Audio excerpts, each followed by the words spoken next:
Right, IKEA mattress, bed base double. I turn this and these parts into an elevator bed.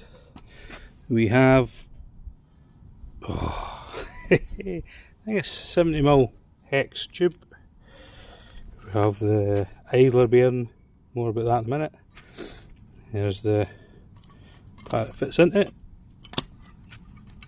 and then slips up in there, well, slips to there.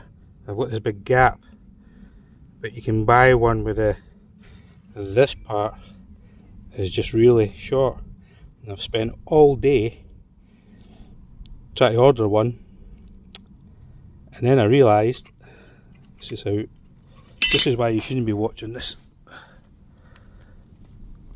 If I get this, bear in mind I'd already slackened this Allen key and done this before. If I get this, slacken the Allen key, I can move that up to right about there, tighten the Allen key back up, and hey presto, you solved that problem.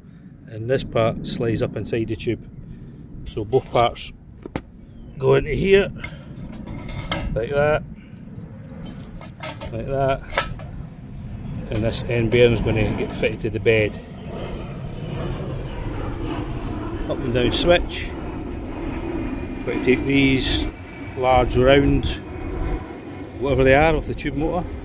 That's a plane going over there, and fit these adapters that change these ends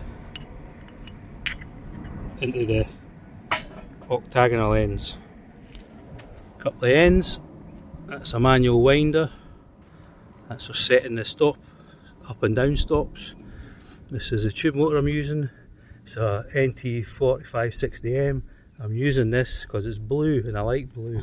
That's as much as I know about tube motors. I made a couple of brackets.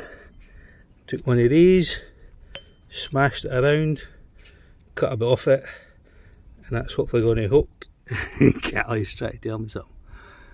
I know. 38mm webbing, and the idea is, giving it away, this gets, oh no, that gets fastened to the van. I can't even get that right. That gets fastened to the van.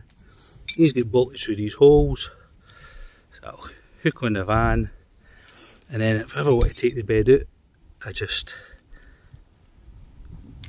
unclick these parts in the bracket will stay in the van, and the webbing will disconnect, and that also gives me adjustment for adjusting.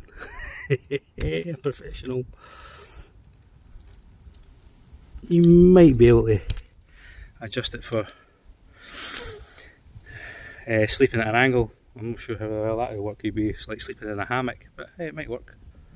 Right, and a selection of bits of wood and nuts and bolts that I've yet to find. See you in 26 hours.